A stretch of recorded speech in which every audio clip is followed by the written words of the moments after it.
ಪ್ರೀತಿ ವೀಕ್ಷಕರೇ, ಯಾರೆಲ್ಲ ರಾಜ್ಯದ ಸರ್ಕಾರಿ ಪ್ರಥಮ ದರ್ಜೆ ಕಾಲೇಜುಗಳಲ್ಲಿ ಅತಿಥಿ ಉಪನ್ಯಾಸಕರಾಗಿ ಸೇವೆ ಸಲ್ಲಿಸಬೇಕು ಅಂತ ಆಕಾಂಕ್ಷಿಗಳಿದ್ರೋ ಅವ್ರಿಗೆ ಒಂದು ಶುಭ ಸುದ್ದಿ ಬಂದಿದೆ. ವೇಳಾಪಟ್ಟಿ ಪ್ರಕಟ ಆಗಿದೆ. ಈ ವೇಳಾಪಟ್ಟಿ ಆದಷ್ಟು ಬೇಗ ಬರುತ್ತೆ ಅಂತಕ್ಕಂಥದ್ದನ್ನ ನಾನು ಕಳೆದ ವಿಡಿಯೋಗಳಲ್ಲಿ ಹೇಳಿದ್ದೆ. ಜೊತೆಗೆ ಕೆಲವು ದಾಖಲೆಗಳ ಮೂಲಕ ಈ ಮಾಹಿತಿ ಪ್ರಸ್ತಾಪ ಆಗಿದೆ. ಡಿಸಿ ಇದ್ರ ಬಗ್ಗೆ ಚರ್ಚೆ ನಡೆಸಿದೆ ಅಂತಕ್ಕಂಥದ್ದನ್ನ ನಿಮ್ಗೆ ತಿಳಿಸ್ಕೊಟ್ಟಿದ್ದೆ. ಅದರಂತೆ ನಿನ್ನೆ ತಾನೇ ಅಪ್ಲಿಕೇಶನ್ ಫಾರ್ಮೆಟ್ ಅಲ್ಲಿ 2026-27ನೇ ಸಾಲಿಗೆ ಅಪ್ಲಿಕೇಶನ್ ಫಾರ್ಮೆಟ್ ರೆಡಿ ಆಗಿತ್ತು. ನಂತರದಲ್ಲಿ ನಾನು ಅನ್ಕೊಳ್ತಾ ಇದ್ದೆ ನೋಟಿಫಿಕೇಶನ್ ಆದಷ್ಟು ಬೇಗ ಆಗುತ್ತೆ, ವೇಳಾಪಟ್ಟಿ ಪ್ರಕಟ ಆಗುತ್ತೆ ಅಂತಕ್ಕಂಥದ್ದು. ಅದು ಈಗ ರಿಲೀಸ್ ಆಗಿದೆ. ಹಾಗಾದ್ರೆ 2026-27ನೇ ಸಾಲಿಗೆ ಅತಿಥಿ ಉಪನ್ಯಾಸಕರ ಆಯ್ಕೆ ಪ್ರಕ್ರಿಯೆಗೆ ಚಾಲನೆಯನ್ನ ಡಿಸಿ ಕೊಟ್ಟಂತಾಯ್ತು.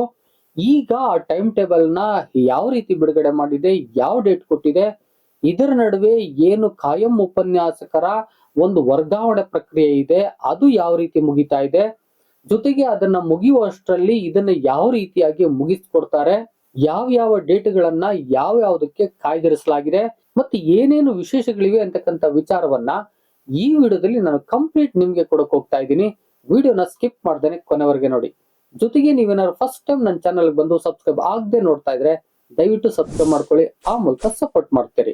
ನಾನ್ ಮಾಡ್ತಕ್ಕಂಥ ಈ ರೀತಿಯ ಇನ್ಫಾರ್ಮೇಟಿವ್ ವಿಡಿಯೋಗಳು ನಿಮಗ್ ಬಂದು ತಕ್ಷಣ ತಲುಪಬೇಕು ಅಂತ ಹೇಳಿದ್ರೆ ಪಕ್ಕದಲ್ಲೇ ಇರೋ ಬೆಲ್ ಬಟನ್ ಕ್ಲಿಕ್ ಮಾಡಿ ಆಲ್ ಅಂತ ಸೆಲೆಕ್ಟ್ ಮಾಡ್ಕೊಳ್ಳಿ. ಒಂದು ರಿಕ್ವೆಸ್ಟ್, ರಾಜ್ಯದಲ್ಲಿ SIR ಪ್ರಕ್ರಿಯೆ ನಡೀತಾ ಇದೆ. SIR ಪ್ರಕ್ರಿಯೆಗೆ ಸಂಬಂಧಪಟ್ಟಂತ ಕಂಪ್ಲೀಟ್ ಡೀಟೇಲ್ಸ್ ಅನ್ನ ವಿಡಿಯೋಗಳ ಮೂಲಕ ನಾನು ನಿಮಗೆ ಕೊಡ್ತಾ ಇದ್ದೇನೆ. ತುಂಬಾ ಜನ ನೋಡ್ತಿದ್ದಾರೆ. ಒಂದು 3 ದಿನದಲ್ಲಿ 50,000ಕ್ಕೂ ಹೆಚ್ಚು ಜನ ನೋಡಿದ್ದಾರೆ, ನೋಡ್ತಾನು ಕೂಡ ಇದ್ದಾರೆ. ಆ ದಿಸೆಯಿಂದಾಗಿ ನೀವೇನಾದ್ರೂ SIR ಬಗ್ಗೆ ನಿಮ್ಗೆ ಕೆಲವು ಡೌಟ್ಸ್ ಗಳಿದಾವೆ ಅಂತ ಅನ್ನೋದಾದ್ರೆ ನನ್ನ ವಿಡಿಯೋಗಳು ನಿಮ್ಗೆ ಕ್ಲಾರಿಟಿಯನ್ನ ಕೊಡ್ತವೆ. ಆ ದಿಸೆಯಿಂದಾಗಿ ಆ ವಿಡಿಯೋನ ನೋಡಿ SIR ಏನು ಫಾರ್ಮ್ ನ ನೀಡ್ತಾ ಇದೆಯೋ ಆ ಫಾರ್ಮ್ ನ ತಪ್ಪಿಲ್ಲದಂತೆ ಫಿಲ್ ಮಾಡಿ BLOಗಳಿಗೆ ತಲುಪಿಸಿ. ಈಗ ರಾಜ್ಯದ ಸರ್ಕಾರಿ ಪ್ರಥಮ ದರ್ಜೆ ಕಾಲೇಜುಗಳು 440. ಈ ಕಾಲೇಜುಗಳಿಗೆ ಅತಿಥಿ ಉಪನ್ಯಾಸಕರ ಆಯ್ಕೆ ಪ್ರಕ್ರಿಯೆಗಾಗಿ ವೇಳಾಪಟ್ಟಿಯನ್ನು ಬಿಡುಗಡೆ ಮಾಡಿದ್ದಾರೆ ಮತ್ತು ಪ್ರಾಂಶುಪಾಲರಿಗೂ ಕೂಡ ಒಂದು ವೇಳಾಪಟ್ಟಿಯನ್ನು ಬಿಡುಗಡೆ ಮಾಡಿದ್ದಾರೆ. ಈ ಎಲ್ಲ ವಿಚಾರಗಳನ್ನ ಇದರಲ್ಲಿ ನೋಡ್ತಾ ಹೋಗೋಣ. ಲೇಟ್ ಮಾಡೋದು ಬೇಡ, ಬನ್ನಿ. ಪ್ರೀತಿ ವೀಕ್ಷಕರೇ, ನಿಮ್ಗೆ ಆ ಒಂದು ನೋಟಿಫಿಕೇಶನ್ ನ DC ವೆಬ್ಸೈಟ್ ಇಂದ ತೆಗೆದುಕೊಂಡೇನೆ ನಿಮ್ಗೆ ಹೇಳ್ತಾ ಹೋಗ್ತೇನೆ. ನೋಡಿ, ಆನ್ಲೈನ್ ಸೇವೆಗಳಲ್ಲಿ ಅತಿಥಿ ಉಪನ್ಯಾಸಕರ ಆಯ್ಕೆಗಾಗಿ ಆನ್ಲೈನ್ ಅರ್ಜಿ 26-27 ಅಂತಿದೆ. ಇದ್ರ ಮೇಲೆ ಕ್ಲಿಕ್ ಮಾಡ್ಕೊಂಡ್ರೆ ಈ ತರ ಪೇಜ್ ತೆರ್ಕೊಳ್ಳುತ್ತೆ. ಇಲ್ಲಿ ನೋಡಿ 11/7/26ರಲ್ಲಿ ಒಂದು ಪ್ರಕಟಣೆನ ಹೊರಡಿಸಿದ್ದಾರೆ. ಇದನ್ನ ಡೌನ್ಲೋಡ್ ಮಾಡ್ಕೊಳ್ಳೋಣ ಬನ್ನಿ. ಈಗ ಡೌನ್ಲೋಡ್ ಆಯ್ತು, ಓಪನ್ ಮಾಡ್ಕೊಂಡಿದ್ದೀನಿ. 11/7/26ರಲ್ಲಿ 26-27ನೇ ಶೈಕ್ಷಣಿಕ ಸಾಲಿಗೆ ಅತಿಥಿ ಉಪನ್ಯಾಸಕರನ್ನು ಆಯ್ಕೆ ಮಾಡಿಕೊಳ್ಳುವ ಬಗ್ಗೆ ಅಂತಿದೆ. ಉಳಿದಂತೆ ಹಲವು ಉಲ್ಲೇಖಗಳು ಇಲ್ಲಿವೆ, ಅವೆಲ್ಲ ನಮಗ್ ಬೇಡ. ಇದರ ಒಂದು ಡೀಟೇಲ್ಸ್ ವಿಚಾರಗಳನ್ನ ನಾನು ನಂತರದಲ್ಲಿ ಚರ್ಚೆ ಮಾಡ್ತೀನಿ. ಇಲ್ಲೇನು ಒಳಗಡೆ ಡೀಟೇಲ್ಸ್ ಇದೆ, ಯಾವ ಮಾಹಿತಿಯನ್ನ ಇದು ಒಳಗೊಂಡಿದೆ, ವಿಶೇಷಗಳೇನು ಅಂತಕ್ಕಂಥದ್ದನ್ನ ನಾನು ನಂತರದಲ್ಲಿ ಚರ್ಚೆ ಮಾಡ್ತೀನಿ. ಮೊದಲಿಗೆ ವೇಳಾಪಟ್ಟಿಗೆ ಹೋಗ್ತಾ ಇದ್ದೀನಿ. ಅವ್ರು ಹೇಳ್ತಾರೆ ತಾತ್ಕಾಲಿಕ ಕೌನ್ಸಿಲಿಂಗ್ ಪ್ರಕ್ರಿಯೆ ವೇಳಾಪಟ್ಟಿ. ಇದು ಅಂತ್ಯ ಏನಲ್ಲ, ತಾತ್ಕಾಲಿಕವಾಗಿ ನಾವು ಬಿಡುಗಡೆ ಮಾಡಿದೀವಿ, ಕೆಲವು ಚೇಂಜಸ್ ಗಳಿದ್ರೆ ನಾವು ಮಾಡ್ತೀವಿ ಅಂತ. ಇದಕ್ಕೂ ಕೂಡ ಕಾರಣ ಇದೆ. ಯಾಕಂತ ಹೇಳಿದ್ರೆ ವರ್ಗಾವಣೆ ಪ್ರಕ್ರಿಯೆ ಅಂತಕ್ಕಂಥದ್ದು ಇನ್ನು ನಡೀತಾ ಇದೆ. ಆ ದಿಸೆಯಿಂದಾಗಿ ಅದೇನಾದ್ರೂ ಹಿಂದೆ ಮುಂದೆ ಹೋಗೋದಿದ್ರೆ ಸ್ವಲ್ಪ ಇದು ಕೂಡ ವ್ಯತ್ಯಾಸ ಆಗ್ಬೋದು. ಆ ದಿಸೆಯಿಂದಾಗಿ ಈಗ ತಾತ್ಕಾಲಿಕವಾಗಿ ನಾವು ಬಿಡುಗಡೆ ಮಾಡಿದೀವಿ ಎಂಬುದಾಗಿ ಈ ಒಂದು ಟೈಮ್ ಟೇಬಲ್ ನ ಕೊಟ್ಟಿದೆ. ಮೊದಲನೇದಾಗಿ ಆನ್ಲೈನ್ ಮೂಲಕ ಅರ್ಜಿ ಸಲ್ಲಿಸಲು ಅಥವಾ ಎಡಿಟ್ ಮಾಡಲು ಪ್ರಾರಂಭದ ದಿನಾಂಕ 11/7/2026 ಅಂದ್ರೆ ಇಂದಿನಿಂದಲೇ ಆಗಿದೆ.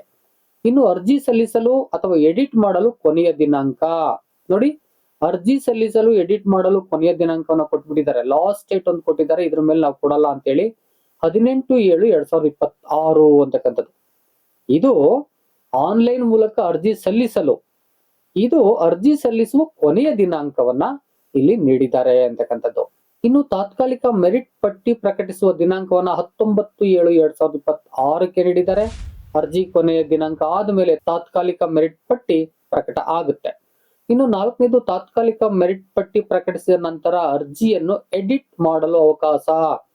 ಮೆರಿಟ್ ಪಟ್ಟಿ ಬಂದ ಮೇಲೂ ಕೂಡ ಏನಾದ್ರೂ ನಿಮಗೆ ಎಡಿಟ್ ಬೇಕು ಅಂತ ಅನ್ಸಿದ್ರೆ ಅದಕ್ಕೂ ಕೂಡ ಅವಕಾಶವನ್ನ ಮಾಡಿಕೊಡ್ಲಾಗಿದೆ.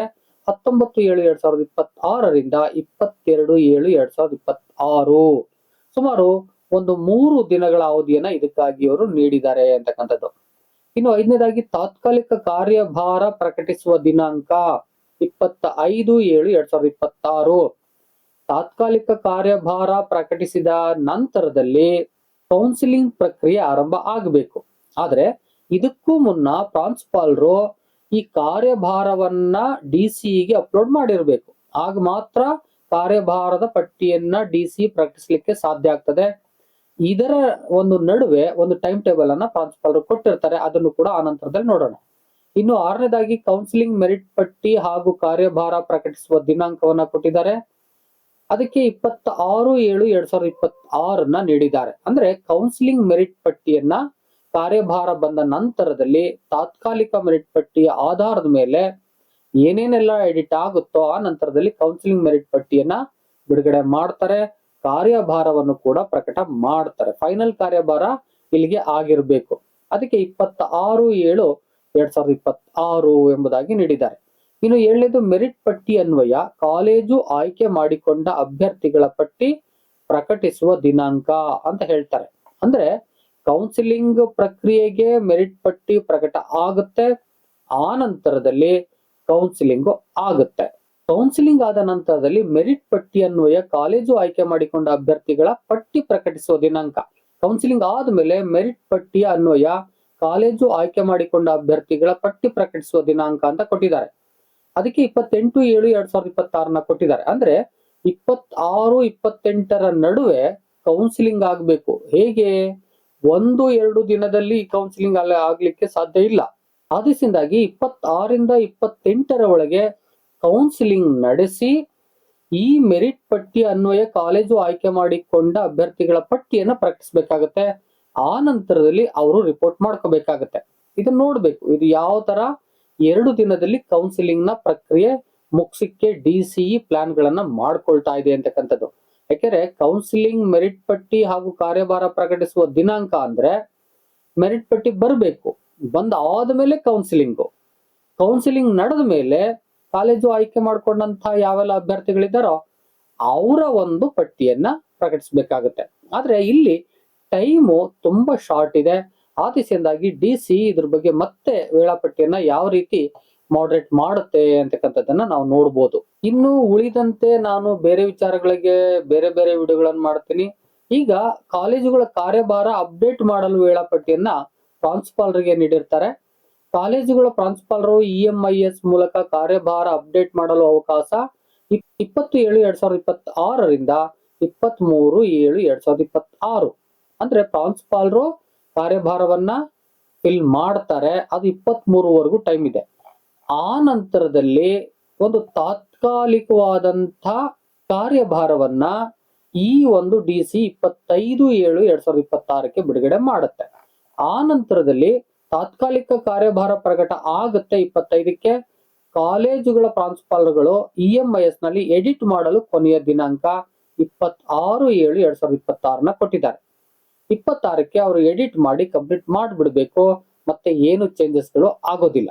ಅವ್ರಿಗೂ ಕೂಡ ಅವಕಾಶವನ್ನ 23-26ವರೆಗೂ ಕೂಡ ನೀಡಿದ್ದಾರೆ ಅಂತಕ್ಕಂಥದ್ದು. ಒಟ್ಟಾರೆ ಹೀಗೆ ಪ್ರಾಂಶುಪಾಲರು ಆ ಒಂದು ಕಾರ್ಯಭಾರವನ್ನು ಅಪ್ಲೋಡ್ ಮಾಡಿದ್ಮೇಲೆ ಅಂತಿಮ ಒಂದು ಕಾರ್ಯಭಾರದ ಪಟ್ಟಿ ಪ್ರಕಟ ಆಗಬೇಕು. ಅಂದ್ರೆ ಕಾರ್ಯಭಾರವನ್ನ ಪ್ರಕಟಿಸಬೇಕು. ಅದಕ್ಕೆ 26 ಡೇಟ್ ಅನ್ನ ಇಲ್ಲಿ ಕೊಟ್ಕೊಂಡಿದೆ.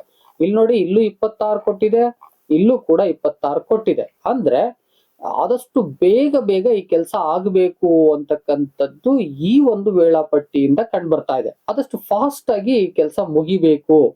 ಪ್ರಾಂಶುಪಾಲರು ಕೂಡ ಫಾಸ್ಟ್ ಆಗಿ ಅಪ್ಡೇಟ್ ಮಾಡಬೇಕು, ಡಿಸಿನೂ ಕೂಡ ಫಾಸ್ಟ್ ಆಗಿ ಎಲ್ಲವನ್ನ ತಯಾರು ಮಾಡಿ ಕೊಡ್ಬೇಕು. ಅದರ ಜೊತೆಗೆ ಕೌನ್ಸಿಲಿಂಗು ಕೂಡ ಆದಷ್ಟು ಬೇಗ ಆಗ್ಬೇಕು. ನಾನು ಅನ್ಕೊಳ್ತೀನಿ ಕೌನ್ಸಿಲಿಂಗ್ ಈ ರೀತಿ ಒಂದು ಈ ಪಟ್ಟಿ ಬಿಡುಗಡೆ ಆದ ತಕ್ಷಣದಲ್ಲೇ ಕೌನ್ಸಿಲಿಂಗ್ ಡೇಟ್ ಗಳನ್ನ ಕೊಟ್ಟು, ಪಟ್ಟಿ ಬಿಡುಗಡೆ ಆಯ್ತು, ಕೌನ್ಸಿಲಿಂಗ್ ರೆಡಿ ಆಗಿ ಕೌನ್ಸಿಲಿಂಗ್ ಮಾಡ್ಲಿಕ್ಕೆ ಅವರು ಈ ಒಂದು ಟೀಮ್ಗಳನ್ನ ಬೇರೆ ಬೇರೆ ಟೀಮ್ಗಳನ್ನ ಹೆಚ್ಚು ಮಾಡುತ್ತೆ ಅಂತ ಅನ್ಕೊಂಡಿದ್ದೀನಿ. ಹೆಚ್ಚು ಟೀಮ್ಗಳನ್ನ ಮಾಡಿದಷ್ಟು ಈ ಕೌನ್ಸಿಲಿಂಗ್ ಪ್ರಕ್ರಿಯೆಯನ್ನ ಬೇಗ ಮುಗಿಸ್ಬೋದು. ಕಡಿಮೆ ಸಮಯದಲ್ಲೇ ಕೌನ್ಸಿಲಿಂಗ್ ಪ್ರಕ್ರಿಯೆಯನ್ನ ಮುಗಿಸ್ಲಿಕ್ಕೆ ಎಲ್ಲಾ ತಯಾರಿಯನ್ನ ಮಾಡ್ಕೊಳ್ತಿದೆ ಡಿಸಿ ಅಂತ ಅನ್ಸುತ್ತೆ. ನೋಡೋಣ, ಇದು ತಾತ್ಕಾಲಿಕ ಅಂತ ಕೊಟ್ಟಿರೋದ್ರಿಂದ ಏನಾದ್ರು ಚೇಂಜಸ್ ಆದ್ರೂ ಕೂಡ ಆಗ್ಬೋದು. ಅಪ್ಡೇಟ್ ಗಳನ್ನ ನಾನು ಕೊಡ್ತಿರ್ತೀನಿ ಅಂತಕ್ಕಂಥದ್ದು. ಉಳಿದಂತೆ ಮೆರಿಟ್ ಪಟ್ಟಿಯನ್ನ ತಯಾರು ಮಾಡಕ್ಕಿರ್ತಕ್ಕಂಥ ವಿದ್ಯಾರ್ಹತೆಯನ್ನ ಇಲ್ಲಿ ಕೊಡ್ತಾರೆ. ಇದಕ್ಕಾಗಿ ನಾನು ಮತ್ತೊಂದು ವಿಡಿಯೋವನ್ನ ಕ್ಲಿಯರ್ ಕಟ್ ಆಗಿ ಮಾಡ್ಕೊಡ್ತೀನಿ, ಯಾವ ರೀತಿ ವಿದ್ಯಾರ್ಹತೆಯನ್ನ ಕನ್ಸಿಡರ್ ಮಾಡ್ತಾರೆ ಅಂತಕ್ಕಂಥದ್ದನ್ನ. ಉಳಿದ ಒಂದಷ್ಟು ವಿಚಾರಗಳನ್ನು ಕೂಡ ಇಲ್ಲಿ ಕೊಟ್ಟಿದ್ದಾರೆ. 2018ರ ಒಂದು UGC ಗೈಡ್ಲೈನ್ ಬಗ್ಗೆನೂ ಕೂಡ ಕೊಟ್ಟಿದ್ದಾರೆ. ಕಾರ್ಯಭಾರ ಎಷ್ಟಿರ್ಬೇಕು, ಜೊತೆಗೆ ಪಾರ್ಷಿಯಲ್ ಇದ್ರೆ ಎಷ್ಟಿರ್ಬೇಕು, ಎಲ್ಲ ವಿಚಾರಗಳನ್ನ ಇಲ್ಲಿ ಕಂಪ್ಲೀಟ್ ಕೊಟ್ಟಿರ್ತಾರೆ. ಅದನ್ನ ನಾನು ಮುಂದಿನ ದಿನಗಳಲ್ಲಿ ಅದಕ್ಕೆ ಒಂದೊಂದು ವಿಡಿಯೋಗಳನ್ನ ಸಪ್ರೇಟ್ ವಿಡಿಯೋಗಳನ್ನ ನಿಮ್ಗೆ ಮಾಡ್ಕೊಡ್ತೀನಿ. ಅದಕ್ಕಾಗಿ ನೀವೇನಾದ್ರೂ ಇನ್ನೂ ಸಬ್ಸ್ಕ್ರೈಬ್ ಆಗದೆ ವಿಡಿಯೋ ನೋಡ್ತಾರೆ, ಸಬ್ಸ್ಕ್ರೈಬ್ ಮಾಡಿ ಇಟ್ಕೊಳ್ಳಿ. ನಾನು ವಿಡಿಯೋ ಅಪ್ಲೋಡ್ ಮಾಡಿದ ತಕ್ಷಣದಲ್ಲಿ ನಿಮ್ಗೆ ವಿಡಿಯೋಗಳು ಬಂದು ತಲುಪ್ತಾ ಹೋಗ್ತವೆ. ಈ ಮಾಹಿತಿ ನಿಮ್ಗಷ್ಟೇ ತಿಳಿದ್ರೆ ಸಾಲದು, ನಿಮ್ಮ ಸ್ನೇಹಿತರಿಗೂ ಕೂಡ ತಲುಪಬೇಕಾಗತ್ತೆ. ಆ ದಿಸೆಯಿಂದಾಗಿ ಶೇರ್ ಮಾಡಿ. ಯಾರಾದ್ರೂ ಆಕಾಂಕ್ಷಿಗಳಿದ್ರೆ ಅವರು ಕೂಡ ಅಪ್ಲೈ ಮಾಡಬಹುದು. ಕೌನ್ಸಿಲಿಂಗ್ ನಡೆದು ಆಯ್ಕೆ ಪ್ರಕ್ರಿಯೆ ಕಂಪ್ಲೀಟ್ ಆಗೋದ್ರಿಂದ ಮೆರಿಟ್ ಪಟ್ಟಿನೇ ಇಲ್ಲಿ ಆಧಾರ ಆಗುತ್ತೆ, ಬೇರೆ ಏನು ಇಲ್ಲ. ಆ ದಿಸೆಯಿಂದಾಗಿ ಅಪ್ಲಿಕೇಶನ್ ಫಿಲ್ ಮಾಡುವಾಗ ಹೊಸದಾಗಿ ಯಾರೆಲ್ಲ ಬಂದಿರೋ ಅವರು ನೀಟಾಗಿ ಮೊದಲು ತಿಳ್ಕೊಂಡು ಆ ನಂತರದಲ್ಲಿ ಅಪ್ಲೈ ಮಾಡಿ. ಏನಾದ್ರೂ ಹಳಬ್ರು ಮತ್ತೆ ಎಡಿಟ್ ಮಾಡ್ತಾ ಇದೀರಿ ಅಂತ ಹೇಳಿದ್ರೆ ಏನು ತೊಂದರೆ ಇಲ್ಲ, ಅವ್ರಿಗೆಲ್ಲರೂ ಕೂಡ ಗೊತ್ತಿರುತ್ತೆ. ಇದಿಷ್ಟು ಮಾಹಿತಿ ಆಗಿತ್ತು. ಮತ್ತೆ ಅಪ್ಡೇಟ್ ಗಳನ್ನ ಕೊಡ್ತಾ ಹೋಗ್ತೇನೆ. ವಿಡಿಯೋ ಇಷ್ಟ ಆಗಿದ್ರೆ ಒಂದು ಲೈಕ್ ಮಾಡಿ. ಜೊತೆಗೆ ಏನಾದ್ರೂ ಕೇಳಬೇಕು ಹೇಳಬೇಕು ಅಂತಿದ್ರೆ ಕಾಮೆಂಟ್ ಬಾಕ್ಸ್ ಅಲ್ಲಿ ಕಾಮೆಂಟ್ ಮಾಡಿ. ಮತ್ತೊಂದು ಇದೇ ರೀತಿಯಾದ ಇನ್ಫಾರ್ಮೇಟಿವ್ ವಿಡಿಯೋ ಜೊತೆ ನಿಮ್ಮೊಟ್ಟಿಗೆ ಬರ್ತೀನಿ. ಅಲ್ಲಿವರೆಗೆ thank you and all, love you all. Video ನೋಡಿದ ಪ್ರತಿಯೊಬ್ಬರಿಗೂ ಕೂಡ ಅನಂತ ಧನ್ಯವಾದಗಳು. ಮತ್ತೆ ಭೇಟಿ ಆಗ್ತಿರೋಣ.